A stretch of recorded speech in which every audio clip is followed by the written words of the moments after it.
सुब्रमण्यम चंद्रशेखर अपनी सदी के महानतम वैज्ञानिकों में से एक थे। उन्होंने खगोल विज्ञान, भौतिकी और गणित के क्षेत्र में सराहनीय कार्य किया। चंद्रशेखर को वर्ष 1983 में भौतिकी में नोबेल प्राइज से सम्मानित किया गया। चंद्रशेखर महान भारतीय वैज्ञानिकों और भौतिकी में ही नोबेल पुरस्कार विजेता सीवी रमन के भतीजे थे। सुब्रमण्यम चंद्रशेखर का जन्म लाहौर 19 अक्टूबर 1910 में हुआ था। उनके पिता चंद्रशेखर अय्यर अब भारत सरकार के लेखा परीक्षा विभाग के अधिकारी थे। वर्ष 1925 में मद्रास के प्रेसिडेंट कॉलेज में दाखिला लिया। चंद्रशेखर ने भौतिकी विषय में स्नातक की परीक्षा वर्ष 1930 में पास की।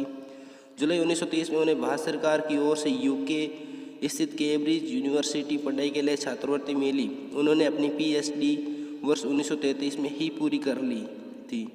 इसके बाद उन्हें ट्रिनिटी कॉलेज के फेलोशिप के लिए चुना गया।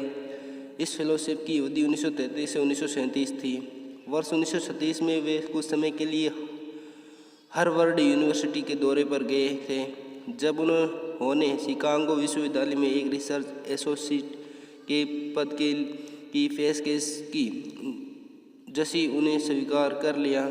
उन्होंने अपने कैरियर में सबसे ज़्यादा समय शिकागो विश्वविद्यालय में बिताया था। इस दौरान वर्ष 1953 में अमेरिकी नागरिक बन गए।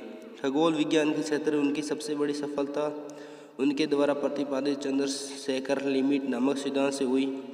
इसके द्वारा उन्होंने व्हाइट ड्वार्फ तारों के समूह की अधिकतम आयु सीमा निर्धारण की विवेचना का रास्ता बनाया। तारों के ठंडा होकर सिकुड़ने के साथ केंद्र में घनीभूत होने की प्रक्रिया पर किए गए उनके अध्ययन संबंधी शोध के लिए 1983 में उन्हें भौतिकी में नोबेल पुरस्कार दिया गया। चंद्रशेखर के प्रतिपादित के बाद न्यूट्रॉन तारों और ब्लैक होल का पता चला। चंद्रशेखर के जीवन और कैरियर की यात्रा आसान नहीं थी। उन्हें कई प्रकार की कठिनाइयों से जूझना पड़ा और इनके अलावा भी उनके भारत सरकार द्वारा पद्म विभूषण से भी सम्मानित किया गया तथा देश दुनिया में कई अन्य पुरस्कार भी प्राप्त हुए।